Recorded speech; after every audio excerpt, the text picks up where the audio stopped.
본 영상은 번역회사 에버트란 번역 파트너 교육을 위한 자료이며 번역 보조 프로그램인 비주얼트란 TV의 사용법과 구글 번역을 이용한 에디팅에 대한 기본적인 내용을 담고 있습니다. 본 영상에서는 번역을 할 때 자주 쓰는 주요 기능만을 설명하며 나머지 자세한 기능은 에버트란 홈페이지에 들어오셔서 고객센터 자료실에 있는 비주얼 트란메이트 2016 사용자 설명서와 요약 설명서를 참고해 주시기 바랍니다. 추가로 저희 비주얼 트란 프로그램은 윈도우 7 이상, 마이크로소프트 오피스 2007 이상 버전에서 사용할 수 있음을 알려드립니다. 비주얼 트란 TV를 실행하기 위해 우선 빈 문서를 엽니다. 워드의 메뉴를 보시면 비주얼 트란 2016이라고 써있는 새로운 리본이 생긴 것을 확인할 수 있습니다. 파일 열기를 누르면 프로그램이 실행됩니다. 로그인 창에는 에버트란에 지원하실 때 사용하신 이메일과 비밀번호를 입력해 주시면 됩니다. 로그인이 잘 안 되시는 분은 저희에게 연락해 주시기 바랍니다. 로그인을 하고 나면 각 번역 파트너에게 할당된 태스크와 파일 정보를 볼 수 있습니다. 태스크를 클릭하면 번역해야 할 문건이 파일 정보 칸에 뜨게 됩니다. 오른쪽에는 번역의 진척도가 나와 있고 문서를 열기 위해서는 파일 이름을 더블 클릭하면 됩니다. 이때 다른 문서 파일이 열려 있으면 프로그램이 제대로 실행되지 않을 수 있으니 다른 문서는 모두 닫아주시기 바랍니다. 원문에 보이는 파란 괄호를 TU라고 부릅니다. TU는 트랜스레이션 유닛의 약자로 저희가 다루는 최소 번역 단위입니다. 보통 한 문장을 하나의 TU로 취급합니다. 이쪽 TU 리스트를 더블 클릭하면 번역을 하는 팔레트로 이동합니다.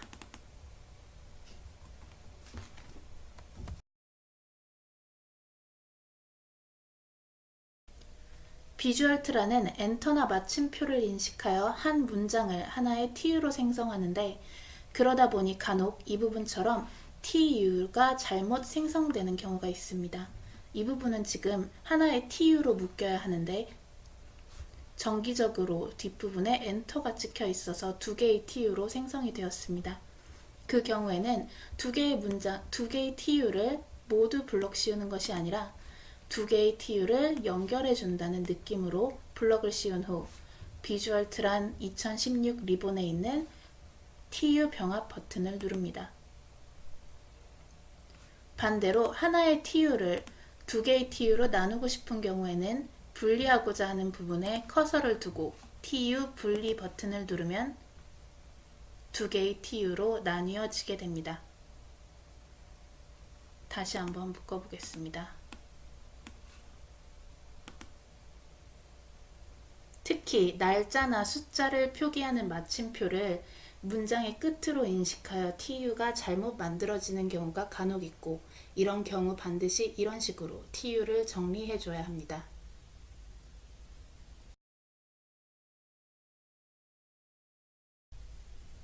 오른쪽 창에 보이는 화면은 번역 팔레트라고 부릅니다. 오른쪽 상단의 화살표를 누르면 전후 TU로 이동할 수 있습니다. 통합 번역 팔레트와 분할 번역 팔레트는 레이아웃이 다를 뿐 기능은 같습니다. 팔레트는 원문 영역, 번역 영역, 번역 메모리 및 기계 번역 영역, 그리고 용어 영역으로 이루어져 있습니다. 각 영역의 사이즈는 마우스로 변경할 수 있습니다. 번역은 이곳 번역 영역에서 해주시면 됩니다. 이곳은 번역 메모리 영역입니다. 번역 메모리는 트랜스레이션 메모리의 머리 글자에 따서 TM이라고 부릅니다. 본 프로그램은 저희가 사용하고 있는 관리 서버와 연동되어 있으며 이 프로그램을 통해 번역하는 모든 문장이 저희 서버에 실시간으로 저장됩니다. 서버 안에 비슷한 문장이 이미 번역되어 있으면 이곳에서 퍼센테이지를 조절하여 검색하고 찾을 수 있습니다. 팔레트의 글자 크기가 너무 작다면 해당 영역에 커서를 두고 컨트롤을 누른 상태에서 마우스 스크롤을 움직이면 글자가 커지고 작아집니다. 이제 기계 번역을 사용하는 방법으로 넘어가 보겠습니다.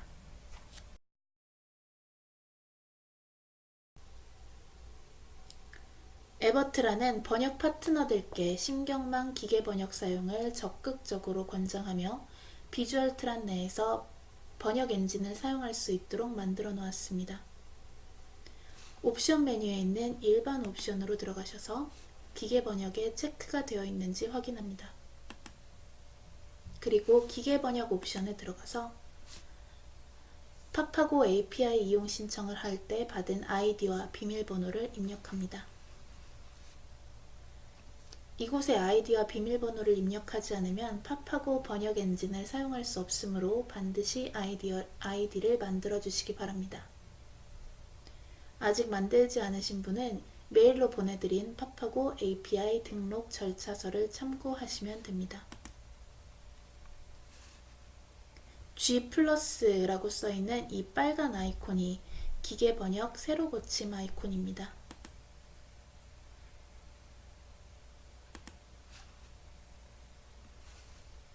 번역 영역의 윗부분에 뜨는 것이 구글 번역이고 아래가 팝하고 번역입니다. 원하시는 번역을 선택하시고 적용 버튼을 누르면 그 번역문이 적용이 됩니다. 편집도 가능합니다. 필요에 따라 부분만 블록을 씌워서 붙여넣기를 하실 수 있습니다.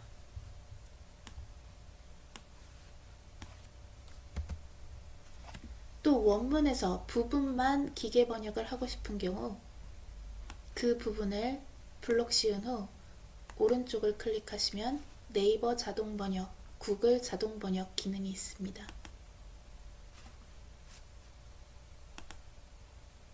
이런 식으로 사용하실 수 있습니다. TU를 번역한 후에 엔터 키를 누르면 다음 TU로 넘어갑니다.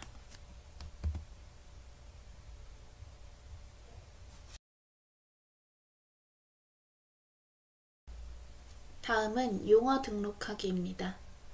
번역문의 통일성을 위하여 번역가는 용어집을 만듭니다. 때로 한 문서를 단독으로 작업하기도 하지만 큰 프로젝트의 경우 여러 번역가가 협업을 하기도 하고 이 경우 용어 통일의 중요성은 더더욱 커집니다. 이를 위하여 용어를 등록하는 방법을 설명드리겠습니다. 우선 단일 명사나 간단한 동사보다는 합성 명사나 전문 용어를 등록해 주시기 바랍니다. 너무 간단한 단어를 등록하실 경우 작업할 때 되려 번거로울 수 있습니다. 여기 원문을 보시면 안전보건교육이라는 표현이 여러 번 나옵니다. 이 표현을 등록해 보겠습니다. 팔레트 원문 영역에 해당하는 표현에 블록을 씌우시고 번역문 또는 기계 번역에서 해당하는 표현에 블록을 씌웁니다. 그리고 마우스 오른쪽 버튼을 클릭하면 용어 등록 기능이 나옵니다. 확인을 누르시면 되고요.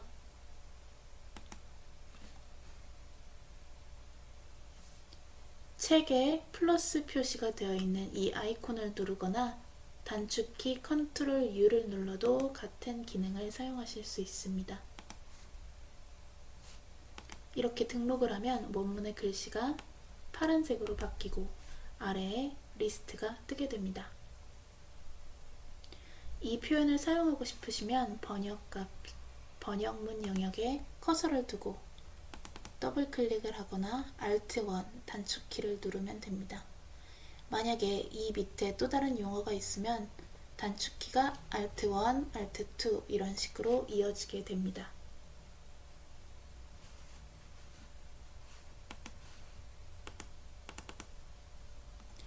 다른 부분에도 안전보건교육의 면제라고 해서 안전보건교육이라는 표현이 나오고 이 부분이 역시 파란색으로 표시가 되어 있습니다.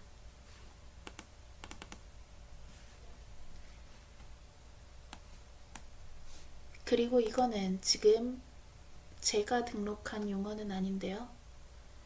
이렇게 다른 번역가나 PM이 등록한 용어도 볼 수가 있습니다. 한 프로젝트를 작업할 때 통일성 유지하는 데 유용하게 사용하실 수 있습니다. 추가로 원문의 단어에 블록을 씌우신 다음 마우스 오른쪽 버튼을 누르시고 네이버 사전 검색을 누르시면 새 창이 열리면서 네이버 사전 검색 값이 나옵니다.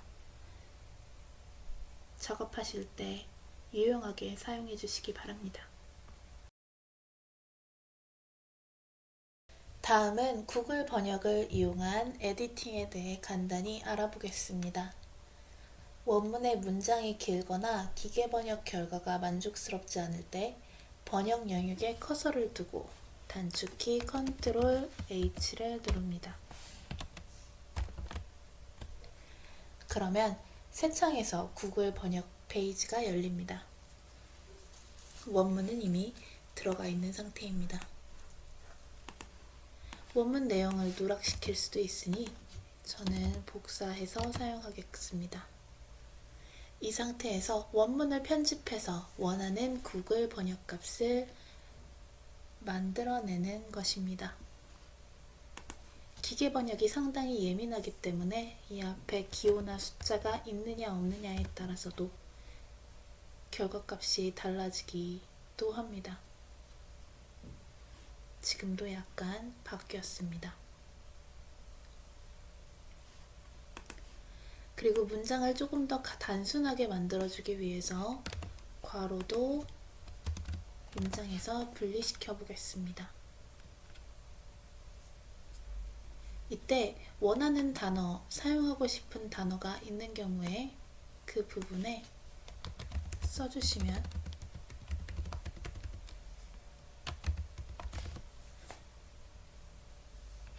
구글 번역에서도 그 단어를 사용해서 문장을 만듭니다. 원래는 employer라는 단어를 사용했었는데 제가 이 부분에 비즈니스 오너를 넣자 이 부분에서도 그 단어를 사용해서 문장을 만들어냈습니다. 여기 이렇게 s를 붙여서 복수를 만들어주면 그에 따라도 여기도 변화하게 됩니다. 수의 일치라든지 시제의 일치는 구글이 틀리지 않습니다. 마음을 놓고 사용하셔도 됩니다. 원하는 값이 나오면 복사해서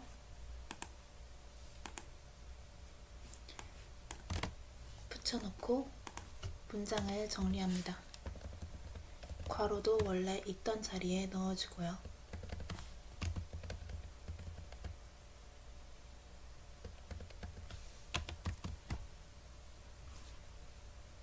한국어에서는 괄호 사이에 띄어쓰기를 하지 않지만 영어에서는 괄호 앞뒤를 띄어야 합니다. 이런 작은 스타일링 문제도 신경 써주시면 감사하겠습니다. 번역이 끝나면 엔터를 누르고 다음 뷰로 넘어갑니다. 이 문장을 보시면 사업주는 유해하거나 위험한 작업에 근로자를 사용할 때에는 이렇게 사용이라는 표현을 써줬고요.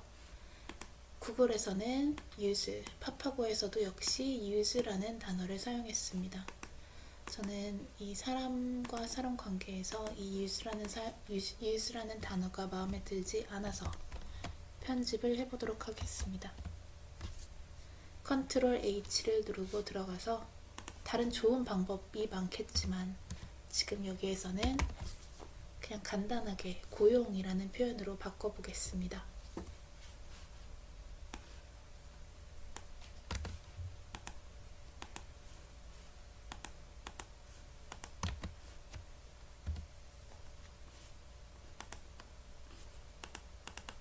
한 문장만 더 해보겠습니다. 이거는 그냥 여기에 있는 번역문을 써볼까요?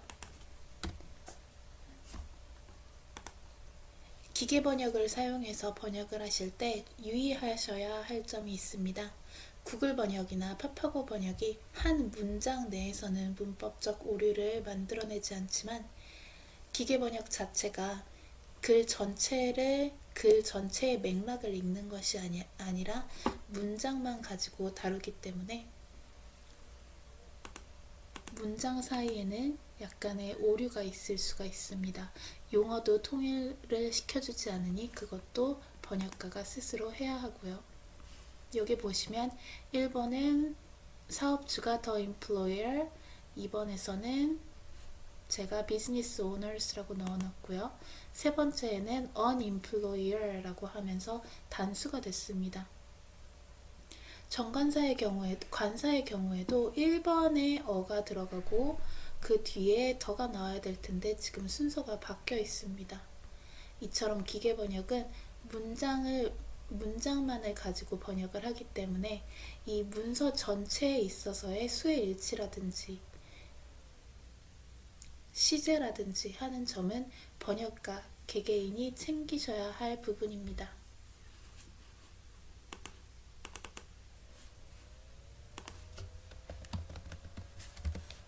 저는 he or she 같은 표현을 별로 쓰고 싶지 않으니 다 복수로 바꾸겠습니다.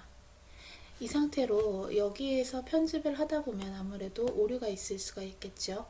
그러니까 애초에 기계 번역을 하실 때 나는 이 문서 전체를 복수로 가겠다, 단수로 가겠다 라는 식으로 정하신 다음에 작업을 해주시면 되겠습니다.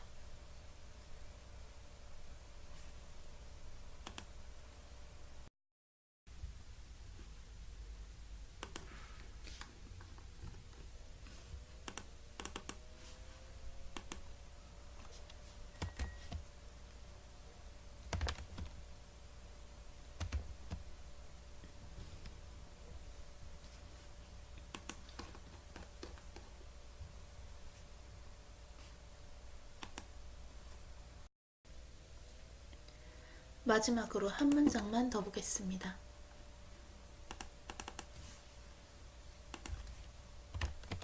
컨트롤 H를 눌러서 구글 번역 페이지로 갑니다. 지금 이 부분에 동사가 investigate, establish 두 개가 있고 원문을 보시면 준수 여부를 조사하고 뭐뭐 하는 자 또는 담당 부서를 둔다 이 두 부분이 동사인데요. 제가 임의로 이 문장의 동사를 둔다로 바꿔보겠습니다. 이 앞부분을 꺽쇠 괄호로 묶으시면 이 앞부분이 괄호로 쌓인 부분이 자 또는 담당 부서를 꾸며주는 부분으로 바뀌게 됩니다. 이쪽에서도 보시면 아까는 investigate와 establish 두 개가 동사였는데 지금은 establish로 바뀌었습니다. 이런 식으로 문장 부호 콤마라든지 아니면은 그리고 그러나 뭐뭐 하기 전에 이런 접속사를 사용을 하신다든지 문장의 뜻을 확실하게 만들어줄 수 있는 여러 가지 방법을 사용하시면 좀 더 정확한 구글 값을 얻어내실 수 있습니다.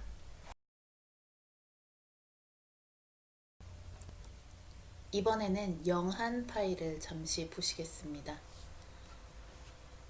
비주얼트란 프로그램에는 맞춤법 검사기가 내장되어 있습니다. 옵션, 기계 번역 옵션 메뉴로 들어가서 맞춤법 검사 기능이 체크가 되어 있는지 확인합니다.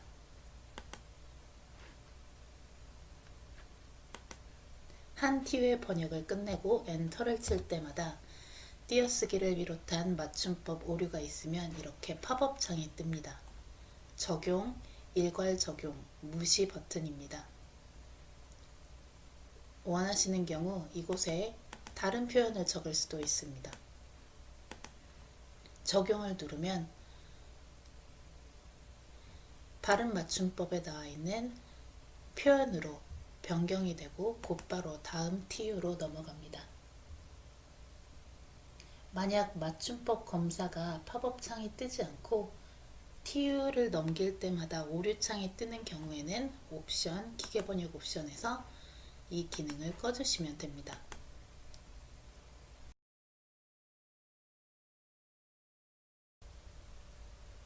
번역을 마치고 나면 TR 파일 저장하기 기능을 이용해서 서버에 파일을 업로드해야 합니다.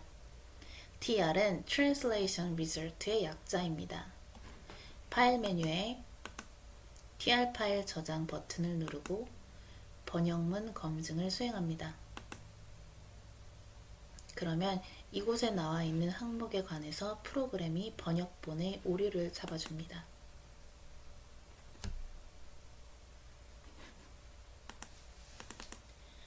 현재 저는 번역을 거의 하지 않았기 때문에 여기에 고쳐야 할 TU들이 많이 나와 있습니다.